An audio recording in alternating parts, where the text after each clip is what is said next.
এই দুনিয়ার পুরো জীবনটা এটা হচ্ছে লালসাময় একটা জীবন, লোভ, মরিচিকা, মায়াজাল। এই মায়াজালে আমরা আটকে আছি, ফলে মৃত্যুর কথা আমরা ভুলে গিয়েছি। পাগলের মতো ছুটছি, আরো টাকা লাগবে, আরো খ্যাতি লাগবে, আরো যশ লাগবে, আরো দাপট লাগবে। আমার এত টাকা দিয়ে কি হবে? এত সম্পদ দিয়ে কি হবে? এত ব্যস্ততা দিয়ে কি হবে? তোমার স্টপ, থামুন, অনেক হয়েছে। আন্না, থামুন, take a rest, take a breath and think about death. Think that you have to go back to your Lord. একটু বসেন না, একটু ভাবেন যে আমাকে চলে যেতে হবে, চলে যেতে হবে। এই কোলাহল, এই ব্যস্ততা, এগুলো থাকবে, থাকবো না আমি।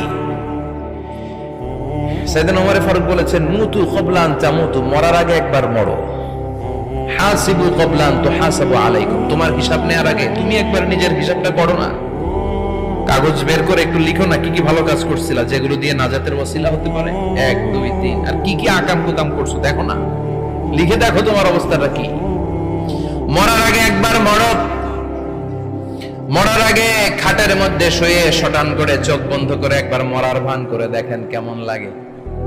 চোখটা বন্ধ করেন আর ভাবেন আপনি নাই, কি কি হতে পারে ভাবেন।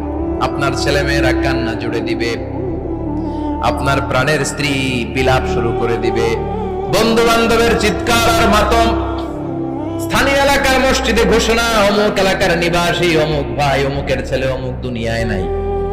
সব আত্মীয়রা চলে আসবে, ফেসবুকে স্ট্যাটাস দেয়া হবে, সবাই সবাইকে জানাবে বিকাল 4টায় অমুক হাই স্কুল ময়দানে আপনার জানাজা। ছুটে আসবে, সবাই ছুটে আসবে আপনাকে শেষ বিদায় দিতে, গুড বাই জানানোর জন্য, আল ওয়াদা, বিদায় জানাতে আসবে সবাই। 4 তাকবীর দিয়ে আপনার জানাজা হবে, অশ্রুসিক্ত জানাজায় আপনার বিদায় হবে। কাঠের খাটিয়ার মধ্যে করে কাঁধে তুলে আপনারে কবরে নেওয়া হবে। আগে থেকে খুঁড়ে রাখা কবরটার মধ্যে আপনারে বিছিয়ে দেয়া হবে। বাঁশের কচি দিয়ে তার উপরে মাটির চাপা দিয়ে সব চলে যাবে। ভাবেন না একবার চোখ বন্ধ করে, this is the circle of life, this is the nature of life. এটা সবার হবে, আমার হবে, আপনার হবে। এত মায়া, এত ভালোবাসা কই যাবে? কেউ থাকবে না, সবাই আপনার অন্ধকার কবরে রেখে দিয়ে চলে আসবে। উপরে বাঁশের কঞ্চি, তার উপরে মাটির চাপা, অন্ধকার আর অন্ধকার। এই অন্ধকার যেন শেষ হতে চায় না, শুধুই অন্ধকার, ঠিক কিনা? এজন্য আমাদের চলে যেতে হবে। দাদা গেল, চাচা গেল, মামা গেল, আমাদেরকেও যেতে হবে, জোরে কোন ঠিক কিনা? একদিন মাটির ভেতরে হবে ঘরে মন আমার, কেন বন্ধ দালান ঘর, প্রাণ পাখি উড়ে যাবে পিঞ্জর ছেড়ে।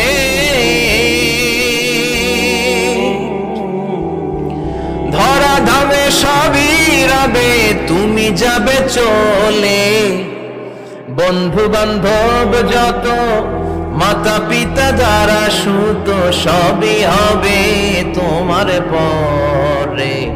মন আমার কেন বন্ধ দালান ঘর, একদিন মাটির ভেতরে হবে ঘরে মন আমার, কেন বন্ধ দালান ঘর, ঠিক কিনা? সব করে থাকবে, চলে যেতে হবে আমাদেরকে। এজন্য আখিরাতের কথা যেন আমাদের স্মরণ হয়। বিশ্বনবী বলতেন, নাহাইতুকুম আন জিয়ারাতিল কুবুর, আমি তোমাদেরকে কবর জিয়ারত করতে আগে নিষেধ করতাম, কিন্তু এখন নিষেধাজ্ঞা প্রত্যাহার করে নিলাম। এখন সব সময় তোমরা কবরের সামনে যাবা আর জিয়ারত করবা। কবরস্থানে জানতো বড়ুয়া কৃষ্ণপুরের এই গ্রামের কবরস্থান আছে কোন দিকে? পূর্ব দিকে আছে, গোখরার জলের ওদিকে। যান আপনারা, একটু যাবেন, একটু গেলে আখিরাতের কথাটা স্মরণ হবে। ওখানে ছোট শিশুরা শুয়ে আছে, কিশোর যুবকরা আছে, আপনার মতো তাগড়া যুবক, মুরব্বীরা আছে। এরা এই এলাকায় থাকতো, এরা আকাশ থেকে নেমে আসে না, এই এলাকার সন্তান আজ নাই। একটা সার্টেন পিরিয়ড শেষে আপনিও থাকবেন না। This is the nature of life, this is the circle of life. ছোট্ট শিশু হয়ে এসেছিলেন, শৈশব, কৈশোর, যৌবন, প্রৌঢ়ত্ব। আগে ছিলেন সিঙ্গেল, বিয়ে করে হয়ে গেলেন ডবল। এরপরে আল্লাহ আপনাকে একটা মেয়ে দিল, এরপরে মেয়েকে বিয়ে দিয়ে শ্বশুর হলেন, এরপরে ওই মেয়ের ঘরে সন্তান হতে নানা হলেন। আর কতদিন? অনেক দিন হলো তো, অনেক লম্বা সময় পেয়েছেন আপনি। থিঙ্ক অ্যাবাউট ডেথ, এবার যাওয়ার কথা ভাবেন, আখিরাতের সামানের কথা ভাবেন, ফিরে যেতে হবে। কি শক্তিশালী যুবক, বার্ধক্য চলে আসলে লাঠি ছাড়া চলতে পারে না। কুচকুচে কালো দাড়ি সাদা হয়ে যায়, দাড়ির শুভ্রতা, বয়সের ভার, রং ধরা যৌবন জং ধরে শেষ, ঠিক কিনা? This is the circle of life. যুবক ভাইয়ের এটাই জীবন, চলে যেতে হবে, কেউ থাকতে পারবে না, ঠিক কিনা? এটা রিমাইন্ডার আল্লাহ এই সূরার ভেতরে দিয়েছেন যে তোমাদেরকে ফিরে যেতে হবে, এই লোভ লালসা ছেড়ে দাও। রব্বুল আলামিন বলেন, আলহাকুমুত তাকাসুর হাত্তা যুরতুমুল মাকাবির। ও গোলাম, দুনিয়ার সম্পদ, লোভ লালসা তোদেরকে পাগল বানিয়ে দিয়েছে। এই লোভ পাগলামি কোনোদিন তোদের থামবে না যতদিন না তোরা কবরে ঢুকবি, ঠিক কিনা? কার কথা? আল্লাহ বললেন, দুনিয়ার সম্পদ আর লোভ আর মোহে তোমরা গাফেল হয়ে গিয়েছো। আখিরাতের কথা বেমালুম তোমরা ভুলে গিয়েছো, কিন্তু আখিরাতে তোমাদের যেতেই হবে, কবরের বাড়িতে তোমাদের ঢুকতেই হবে, ঠিক কিনা? যেতেই হবে। আমরা ভুলে যাই। আলহাকুমুত তাকাসুর, অতিরিক্ত পাওয়ার লোভ, বেশি বেশি খাওয়ার লোভ, বেশি বেশি জমানোর লোভ মানুষকে গাফেল বানিয়ে দিয়েছে। এটা মানুষের স্বভাব, আরো চাই আরো চাই, এই স্বভাবটা আছে না নাই? দেখবেন ছোট বাচ্চারা মসজিদের দোয়া অনুষ্ঠান শেষে জিলাপি দেয় না? গরে কৃষ্ণপুর কি দেয়? আগে বাতাসা দিত না, এখন কি দেয়? জিলাপি দেয়, মিষ্টি দেয়। তো মসজিদের 2-3 গেট থেকে যদি দেয়, ছোট বাচ্চারা দেখবেন এদিক দিয়ে কয়েকটা নিয়ে আবার ওই গেটে লাইন ধরে। ওর হাত হলো ছোট হাত, ওর হাত ভর্তি জিলাপি, আর নেওয়ার জায়গা নেই, এরপর আরেক জায়গায় লাইন ধরছে। আরো লাগবে, আরো লাগবে, এই আরো আরো আরো চাই, এই স্বভাবটাই মানুষকে কুড়ে কুড়ে শেষ করে দিয়েছে। এত লাগবে কেন তোমার?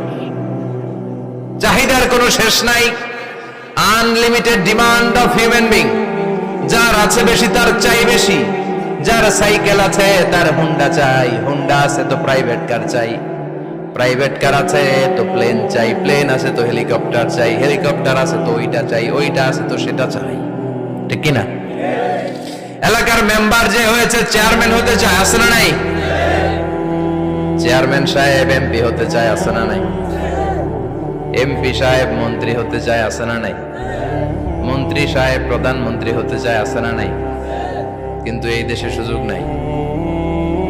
কথা কর, এই দেশে প্রধানমন্ত্রী সিলেক্টেড, 2-3 জনের বাইরে কেউ প্রধানমন্ত্রী হতে পারবি না, ঠিক কিনা?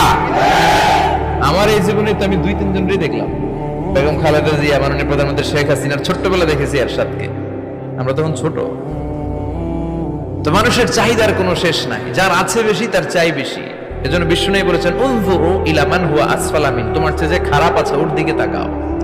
ওয়ালা তানজুর মান হুয়া আ'লা মিন, তোমার চেয়ে যে ভালো আছে ওর দিকে তাকাও না, তোমার চেয়ে যে খারাপ অবস্থানে আছে ওর দিকে তাকাও। অনেকে নিজের অবস্থান নিয়ে সুখী না, এরকম আছে না নাই? আল্লাহ আমার এটা দিল না রে, ওইটা দিল না রে, পাইলাম না রে, কিচ্ছু হয় না, কি করবো জীবনে, হতাশ। আসলে আছে কিন্তু অনেক, কিন্তু শুকরিয়া নাই, টাকা, ঠিক কিনা?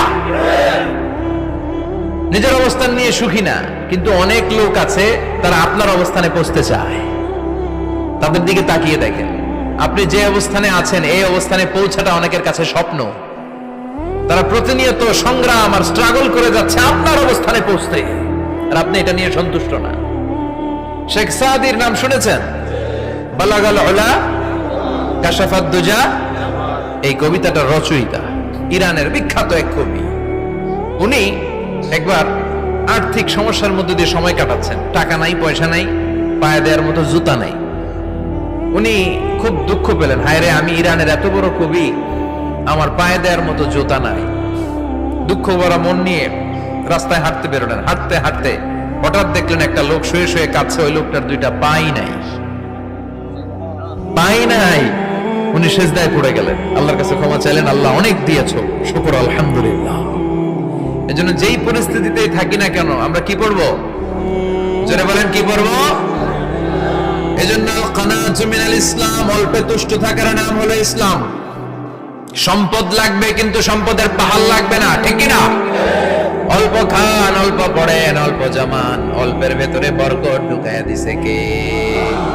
দেখবেন যাদের সম্পদ অল্প তারা সুখী বেশি, জরিপে এটা দেখা গিয়েছে, অনেক সার্ভেতে এটা এসেছে, যারা সম্পদশালী এরা দুঃখী বেশি, এদের দুঃখ বেশি, টেনশন বেশি। খুব স্বাভাবিক, টাকা যার বেশি রোগ তার বেশি, টাকা যার বেশি টেনশন তার বেশি, টাকা যার বেশি ঘরে শান্তি তার কম। আছে না নাই? ঘরের ভিতরে অশান্তি, ছেলে কথা শোনে না, ছেলে টানে গাঞ্জা, মেয়ে করে পরকিয়া। আছে না নাই?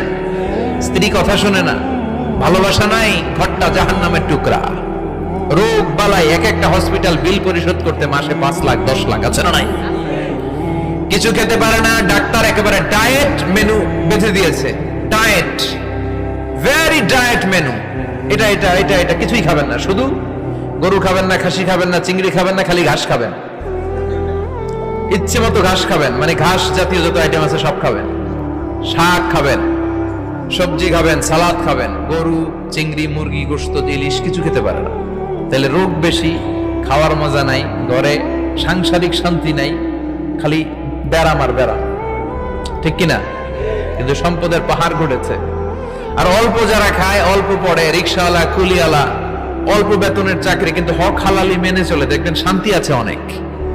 হ্যাঁ, বাসা ভাড়া দেয়, ফ্যামিলি চালায়, বাচ্চাদের স্কুল বিল, এরপরও মাস শেষে 1-2 হাজার টাকা হাতে থেকে যায়। আর ওর প্রতি মাসে 10 কোটি টাকা ইনকাম, তারপরও ব্যাংকের ঋণ আছে না নাই? সুখ কারে বলে? কিভাবে আপনি সুখকে ডিফাইন করবেন? সুখ তো টাকায় কিনা যায় না। শান্তি টাকা দিয়ে হয় না, শান্তি দেওয়ার মালিক কে? শান্তি আছে অল্প খেয়ে শুকর করার মধ্যে, শান্তি আছে আলহামদুলিল্লাহর মধ্যে। চিল্লায় বলেন ঠিক কিনা? এজন্য অল্প খাবো, অল্প পড়বো, অল্প জামাবো, অল্পের ভেতরে বরকত দিয়েছে কে? দেখেন, ধনী ভাইরা খেতে পারে না, কিন্তু রিক্সাওয়ালার কি সমস্যা হয়? রিক্সাওয়ালারা সব খেতে পারে, কুলিওয়ালা, দিন মজুর, এরা একেবারে স্লিম সুঠাম দেহি, মেদহীন পেট, পেটে কোনো মেদ নাই, ভুড়ি নাই। আর কোটিপতিদের মেদ আছে না নাই? এত বড় বড় পেট। ঠিক কিনা? আমাদেরও পেট আছে, তবে হালাল পেট, এটা হারাম টাকা দিয়ে এই ভুড়ি বানাই নাই আমরা। চিল্লায় বলেন ঠিক কিনা? রিক্সাওয়ালা, কুলিওয়ালা নিজেও নামাজ পড়ে, বউ নামাজ পড়ে, বাচ্চাটাও নামাজ পড়ে, রিক্সা চালায় আর জিকির করে লা ইলাহা।